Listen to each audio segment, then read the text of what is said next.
नमस्कार, आप सभी का स्वागत है। देख रहे हैं आप सी न्यूज भारत। आपके साथ में गौरी वर्मा। वक्त हो चुका है न्यूज बुलेटिन का। बुलेटिन में बात करेंगे आगर मालवा की, जहां नगर पालिका ने अवैध अतिक्रमण हटाकर अतिक्रमणकर्ताओं को दी हिदायत। आगे बात होगी बदायूं की, जहां जुम्मा अलविदा की नमाज को लेकर प्रभारी निरीक्षक राकेश सिंह ने पुलिस बल के साथ किया पैदल फ्लैग मार्च। साथ ही आगे चर्चा करेंगे महाराजगंज की, जहां भारत नेपाल की अंतर्राष्ट्रीय सीमा पर पकड़ी गई रुपयों की बड़ी खेप। तमाम खबरों पर एक बार विस्तार से कर लेते हैं चर्चा। खबर आगर मालवा से है, जहां प्रतिस्पर्धा के युग में ग्राहकों को आकर्षित करने के लिए दुकानदार अपनी दुकानों के आगे अवैध रूप से अतिक्रमण कर अपना व्यवसाय कर रहे हैं, जिसके कारण यातायात बाधित हो रहा है। साथ ही दुर्घटनाओं की संभावना बनी रहती है। आज नगर पालिका अमले के द्वारा बस स्टैंड स्थित अवैध गुमटी व ठेलों पर व्यवसाय करने वालों और दुकानों के आगे रखे अतिक्रमण को हटाया गया। पूर्व में नगर पालिका के द्वारा अतिक्रमणकर्ताओं को सूचना दी गई, लेकिन कुछ अतिक्रमणकर्ताओं ने अपना अवैध अतिक्रमण स्वयं ही हटा लिया, जिनके द्वारा नहीं हटाया गया। उसको लेकर आज नगर पालिका के अमले ने जेसीबी की मदद से अतिक्रमण हटाया। इस दौरान नगर पालिका सीएमओ पवन कुमार फुलफकीर ने अतिक्रमणकर्ताओं को हिदायत दी और कहा कि अब किसी भी प्रकार का अतिक्रमण न करें, नहीं तो चालानी कार्रवाई की जाएगी, जिसके लिए वो स्वयं ही जिम्मेदार रहेंगे। इस दौरान नगर पालिका सुरक्षा निरीक्षक अधिकारी बसंत दुलगज, राजस्व निरीक्षक अधिकारी गौरव शर्मा सहित नगर पालिका के कर्मचारी उपस्थित रहे। आइए जानते हैं इस विषय में सीएमओ पवन कुमार फुलफकीर का क्या कुछ कहना है। नगर पालिका के द्वारा यहाँ पे बस स्टैंड पर जो यातायात की दृष्टिकोण से दिक्कतें थी और अस्थायी अतिक्रमण यहाँ पे था, उसको हटाने के लिए कार्रवाई की गई। यहाँ पर कुछ होटल संस्थान के द्वारा यहाँ पे शासकीय भूमि पर अवैध रूप से विस्तार किया गया था, जिसे हटाया गया, और कुछ दुकानदारों के द्वारा स्वयं अपने अतिक्रमण को हटाया गया। हम यही चाहते हैं कि नगर में सभी व्यक्ति सामान्य रूप से अपनी सीमा में रहे, अतिक्रमण ना करें, ताकि अन्य व्यक्तियों को भी। आगर मालवा से सी न्यूज संवाददाता अर्श अहमद कुरैशी की रिपोर्ट। खबर बदायूं से, जहां आज नगर सैदपुर में जुमा अलविदा की नमाज को लेकर थाना वजीरगंज प्रभारी निरीक्षक राकेश सिंह ने पुलिस बल के साथ किया पैदल फ्लैग मार्च। वहीं जामा मस्जिद, रू मस्जिद, खजूरी मस्जिद, दादा मियां बाली मस्जिद, नूरे इलाही मस्जिद, खिन्नी बाली मस्जिद में बड़े ही जुमा अलविदा की नमाज शांतिपूर्वक संपन्न हुई। वहीं थाना वजीरगंज पुलिस हर मस्जिद पर बड़ी ही निगरानी के साथ अलर्ट रही। बदायूं से सी न्यूज संवाददाता चंद्रकांत की रिपोर्ट। खबर महाराजगंज से, जहां भारत नेपाल की अंतर्राष्ट्रीय सीमा पर पकड़ी गई रुपयों की बड़ी खेप। बता दें कि भारत से नेपाल जा रहे युवक के कब्जे से बरामद हुए 15 लाख रुपए, वहीं नेपाल करेंसी 15 लाख रुपए को लेकर नेपाल जाने की फिराक में था युवक। एसएसबी व पुलिस की संयुक्त टीम ने कैश के साथ एक युवक को गिरफ्तार किया। वहीं हिरासत में लेकर युवक से पूछताछ की जा रही है। भारत नेपाल बॉर्डर की सुनौली सीमा से सटे ग्राम तिलहवा के पास से गिरफ्तारी हुई है। आइए जानते हैं इस विषय में क्षेत्राधिकारी जयप्रकाश त्रिपाठी का क्या कुछ कहना है। आगामी लोकसभा चुनाव के दृष्टिगत आज दिनांक 5/4/2024 को ग्राम तिलहवा थाना सोनौली पर एसएसबी व पुलिस की संयुक्त टीम द्वारा चेकिंग की जा रही थी। उसी दौरान बलराम जायसवाल की चेकिंग की गई तो उसके पास से रुपये 15 लाख नेपाली करेंसी बरामद हुई है, जिसके संबंध में स्थानीय थाना सोनौली पर विधिक कार्रवाई की जा रही है। महाराजगंज से सी न्यूज संवाददाता श्रवण की रिपोर्ट। खबर महाराष्ट्र के छत्रपति संभाजी नगर से है, जहां फुलंब्री तहसील के बाबरा में आज 5 अप्रैल के दिन ग्राम देवता श्री बालाजी पालकी समारोह का उत्सव गुरुवार को श्री बालाजी के भक्तों द्वारा बड़े उत्साह के साथ मनाया गया। रात 8 बजे श्री बालाजी मंदिर से पालकी यात्रा प्रारंभ की गई। 15 घंटे बाद पालकी वापस मंदिर लौट आई। धुलविंदन से गुड़ी पड़वा तक के पखवाड़े में श्री बालाजी लक्ष्मी पद्मावती के विवाह समारोह के लिए ग्राम मंदिर क्षेत्र में एक भव्य मंडप बनाया गया है। यात्रा उत्सव के दौरान बाबरा के ग्रामीणों का मानना है कि पिछले 400 साल की कुछ पुरानी परंपराएं आज भी जीवित हैं, जिनमें शादी ब्याह, कारोबारी लेन देन, 11 दिनों तक चूल्हा चक्की आदि सब बंद हो जाता है। रंग पंचमी से लगातार 11 दिनों तक महाप्रसाद का आयोजन किया जाता है। श्री बालाजी की महाआरती के बाद महाप्रसाद के लिए भक्तों की कतारें लगती हैं। गुरुवार को रात्रि 8 बजे श्री बालाजी मंदिर से श्री पालकी यात्रा जयघोष और शहनाई मंगलवत के साथ मातोश्री गंगा माता की संजीवनी समाधि के दर्शन के लिए निकली महिलाओं ने अपने घरों के सामने पंचारती की थालियां लेकर पालकी में विराजमान श्री बालाजी लक्ष्मी पद्मावती की मूर्ति की पूजा की। इस अवसर पर पंचक्रोशी से श्री बालाजी के भक्तों ने इस पखवाड़े में श्री बालाजी लक्ष्मी पद्मावती के महाप्रसाद एवं पालकी दर्शन का लाभ लिया। बता दें कि बाबरा में ग्राम देवता श्री बालाजी पालकी समारोह का उत्सव गुरुवार को श्री बालाजी के भक्तों द्वारा बड़े उत्साह के साथ मनाया गया। महाराष्ट्र छत्रपति संभाजी नगर से सी न्यूज संवाददाता राधेश्याम हिवाले की रिपोर्ट। खबर सहारनपुर की सरसावा से है, जहां गांव मंधौर में जमीनी विवाद के चलते एक पक्ष के आधा दर्जन से ज्यादा लोगों ने दूसरे समाज के एक व्यक्ति के ऊपर किया प्राण घातक हमला। साथ ही दी पंजाब भेजने की चेतावनी। बंदूक की बट से गड़ासे से किए हमले में घायल युवक को किया गया हायर सेंटर रेफर। वहीं कल गुरुवार शाम 6 बजे के आसपास की घटना बताई जा रही है। पुलिस ने त्वरित कार्रवाई करते हुए बंदूक सहित 3 आरोपियों को गिरफ्तार कर लिया है। घटना से गुस्साए सैकड़ों लोग शनिवार सुबह पहुंचे थाने। वहीं थाना अध्यक्ष सत्येंद्र कुमार ने कहा कि वायरल वीडियो के आधार पर सभी को चिन्हित किया जाएगा, कोई भी आरोपी बख्शा नहीं जाएगा। पुलिस बाकी आरोपियों की तलाश में दबिश दे रही है। हाँ जी, क्या बात हुई आज, क्या मामला हुआ आपके साथ जो है? ऐसा हुआ जी, राजस्व की टीम जाके हमारी सहमति के आधार पर डोरबंदी लगवा के आई थी। हाँ जी। तो हमारा घास बोया हुआ था, तो इन लोगों ने, दूसरी पार्टी ने घास भी काट दिया, घास कटवा दिया। इसके अलावा हम खेत की साइड में खड़े थे, तो साइड में खड़े थे तो इन्होंने आते ही फायरिंग करी। पहले हमने अपनी जान बचाई।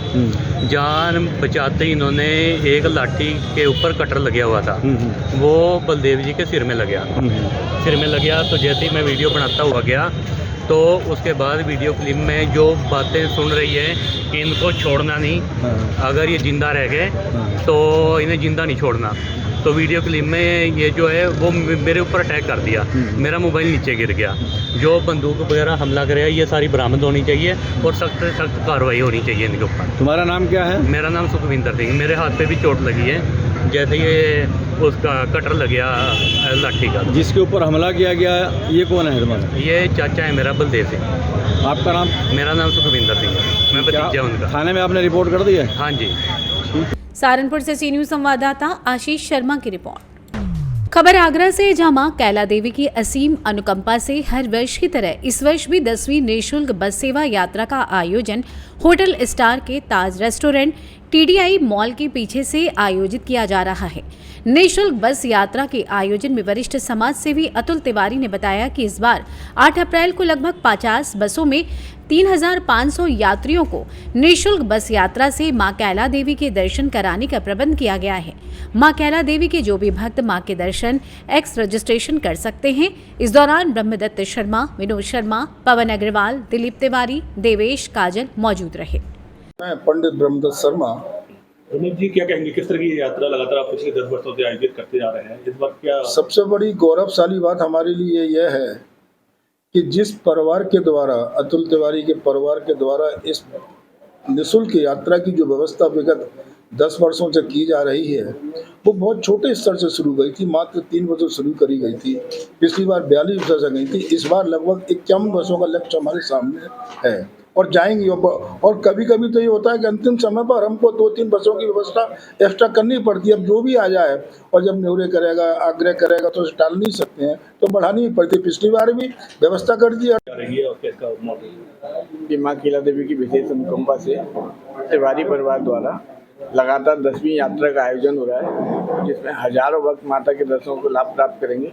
ये यात्रा 8 अप्रैल 2024 को यहाँ स्टार ऑफ ताज होटल से रवाना होगी और इसका रजिस्ट्रेशन 6 अप्रैल तक हर यात्री जो भी माता के दर्शन का लाभ प्राप्त करना चाहता है अपना आधार कार्ड लेके आए और अपना निःशुल्क रजिस्ट्रेशन कराए। यहाँ से हम एक टिकट देंगे, वो टिकट लेके आए और अपनी टिकट को दिखाए और बसों में यात्रा करें। ये बिल्कुल निःशुल्क सेवा है। अब तक लगभग 30,000 यात्रियों को माता रानी के दर्शनों का लाभ हो चुका है। इसमें लाना, ले जाना, भोजन, सारी व्यवस्था हमारे द्वारा रहती है माता की कृपा से। इस बार कितनी बसों का इंतजाम किया गया और कितने यात्रियों की उम्मीद है इस बस यात्रा से? हर बार जितने भी भक्त माता के दर्शन। आगरा से सी न्यूज संवाददाता अनुज उपाध्याय की रिपोर्ट। खबर छतरपुर से, जहां शराब के अवैध कारोबारी आए दिन शराब की अवैध तस्करी कर रहे हैं, वहीं पुलिस इन लोगों पर लगातार कार्रवाई कर रही है। पुलिस आए दिन शराब बेचने वालों को अवैध शराब के साथ गिरफ्तार कर रही है। दरअसल ताजा मामला नौगांव थाना क्षेत्र के बांछौरा गांव का है, जहां नौगांव पुलिस ने कार्रवाई करते हुए 13 पेटी देशी अवैध शराब की खेप को बरामद किया है। इस मामले की जानकारी देते हुए नौगांव थाना प्रभारी सतीश सिंह ने बताया कि गुप्त सूचना के आधार पर हमें सूचना मिली थी, ग्राम बनछोरा में 2 लोग अवैध शराब बेच रहे हैं। मुखबिर की सूचना के अनुसार जब पुलिस आरोपी के यहां पहुंची तो तलाशी के दौरान रामकिशन अहिरवार ने अपने घर के अंदर सूखे कुएं में शराब छिपा रखी थी और 1-1, 2-2 करके बेचता था। वहीं परशुराम अहिरवार ने अपने घर के पास बेचने के लिए शराब रखी हुई थी। पुलिस को देखते ही दोनों आरोपी वहां से भाग निकले। पुलिस ने अवैध शराब को अपने कब्जे में ले लिया है और आरोपियों की तलाश की जा रही है। आइए जानते हैं इस विषय में थाना प्रभारी सतीश सिंह का क्या कुछ कहना है। सर, ग्राम बनछोरा में काफ़ी मात्रा में शराब पकड़ी गई, क्या कैसा पूरा मामला? कल मुंबई द्वारा सूचना प्राप्त हुई थी कि ग्राम बनछोरा में जो है 2 लोगों ने जो है शराब संग्रहित कर रखी है और उसको जो है बेचते रहते हैं। जब सूचना की तस्दीक पर वहाँ जब बल पहुँचा तो रामकिशन अहिरवार और परशुराम अहिरवार दोनों के घर पे लगभग 13 पेटी शराब मिली है, जिसमें रामकिशन ने जो है अपने घर के अंदर बने कुएं में शराब को छुपा रखा था और 1-1, 2-2 करके जो है वो शराब बिक्री करता था। परशुराम ने अपने घर के बगल में शराब जो है वो बेचने के लिए रखी थी और स्वयं वहाँ पे खड़ा था। पुलिस को देखते ही वह मौके से भाग गया था। रामकिशन अहिरवार भी अभी बरामद नहीं हुआ है। दोनों की शीघ्र गिरफ्तारी की जाएगी। कुल जो उसमें शराब थी वो लगभग 13 पेटी थी और जिसकी कीमत जो है लगभग 65-70 हज़ार रुपये के आसपास होती है। छतरपुर से सी न्यूज संवाददाता कुलदीप सक्सेना की रिपोर्ट। खबर मध्य प्रदेश के मंदसौर से, जहां पुलिस ने विगत दिवस थाना पिपलिया मंडी के ग्राम लसुड़िया राठौर में वृद्ध महिला की धारदार हथियार से हत्या के उपरांत अफीम लूट की घटना का पर्दाफाश किया है।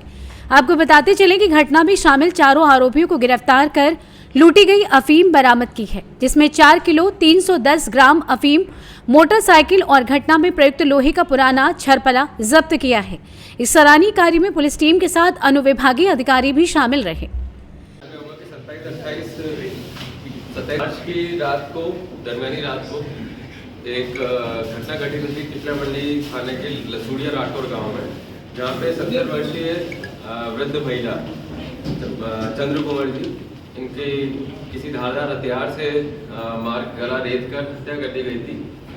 इसमें सनसनी की बात ये थी कि उनका पास अफीम का पट्टा भी था और अफीम जमा भी करनी थी उनको 2 दिन बाद, तो पूरी अफीम लेकर ही आरोपी फरार हो गए थे वहाँ से।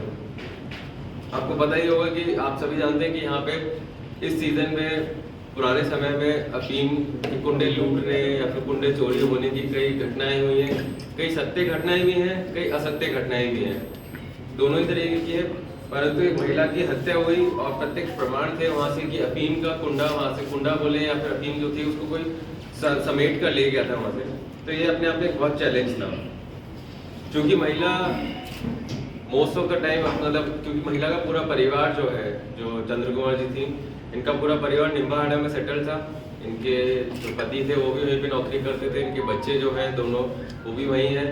यहाँ पे सिर्फ और सिर्फ इनकी जो पैतृक ज़मीन है, पुश्तैनी ज़मीन थी, उस पर खेती होती थी और ये सिर्फ मात्र महीने 1.5-2 महीने के लिए जब अफीम निकलती थी तो अपने यहाँ पे उसके लिए आती थी। मध्य प्रदेश मंदसौर से सी न्यूज संवाददाता लखन सेन की रिपोर्ट। आज समाजवादी पार्टी के प्रमुख राष्ट्रीय सचिव प्रोफेसर रामगोपाल यादव नगलापति बौद्ध विहार में पहुंचे। वहां जाकर उन्होंने भगवान बुद्ध की प्रतिमा पर पुष्पहार पहनकर पूजा अर्चना की, महंत जनों का सम्मान किया और इसके साथ ही साथ बौद्ध समाज के लोगों से मुलाकात की। उपस्थित बौद्ध समाज के लोगों द्वारा समाजवादी पार्टी के राष्ट्रीय महासचिव प्रोफेसर रामगोपाल यादव के गले में पुष्पहार पहनाकर, पगड़ी पहनाकर जोशीला स्वागत। प्रोफेसर राम गोपाल के द्वारा दी गई जानकारी में बताया गया कि भगवान बुद्ध ने सारी दुनिया को रास्ता दिखाया है, हमें उनके द्वारा बताए गए मार्गों पर चलना चाहिए। भगवान बुद्ध ने सारी दुनिया को रास्ता दिखाया, लोगों को जीवन का अच्छे रास्ते पर चलने का मार्ग बताया। हालांकि दुर्भाग्य से जो बाद में आदिशंकर और उनके अनुयायियों ने उनके स्तूपों को तोड़ा और बौद्ध धर्म को समाप्त करने की कोशिश की, लेकिन उसे समाप्त नहीं कर सके। वो दुनिया में अब भी बहुत सारे देशों में और यहाँ भी उनको बहुत बड़े पैमाने में दिखाई। उसी श्रृंखला में आगे चलकर अम्बेडकर साहब ने भारत के संविधान में जो दबे एक पिछड़े सदियों से शोषित पीड़ित लोग थे, उनको बचाने के लिए, उनको अधिकार दिलाने के लिए संविधान बनाया। उस संविधान की रक्षा के लिए हमने लोगों से भी अपील की और भगवान बुद्ध और बाबा साहब अम्बेडकर को प्रणाम करते हुए ये उनसे आशीर्वाद मांगा है कि हम इस उद्देश्य में कि जो संविधान आपने बनाया वो सुरक्षित रहे, उसमें सफल हों और इसी तरह से आए थे और भक्तों साहब। सर, हमेशा से देखा गया है राज्यसभा में आपने बहुत अच्छा बोला है, SC ST OBC माइनॉरिटी और तमाम ऐसे धर्मों के मतलब पक्ष में बोला है कि संविधान बचना चाहिए। निजीकरण जैसी जो समस्याएं हैं जो आम जन ग्रस्त हैं, तो उस संदर्भ में सर आपका प्रयास बहुत बेहतरीन है। यदि अगर सर आगामी लोकसभा चुनाव में अगर अच्छा जनमत की अपेक्षा आप करते हैं और अच्छी सीटें आ जाती हैं, तो सर क्या आपकी प्राथमिकताएं रहेंगी? ये देखिए, जो संविधान ने हमें अधिकार दिए, मौलिक अधिकार, उनको विभिन्न कानूनों के जरिए जो इस सरकार ने छीना है, उन सारे कानूनों को निरस्त करने के लिए हमारा प्रयास होगा। और संविधान का जो आत्मा है, जो मूल उसका इच्छा है। फिरोजाबाद से सी न्यूज़ संवाददाता सन्नेश कुमार गुप्ता की रिपोर्ट। फिलहाल के लिए न्यूज़ बुलेटिन में बस इतना ही। वक्त है छोटे से ब्रेक का। ब्रेक के बाद फिर से आएंगे तमाम बड़ी खबरों के साथ।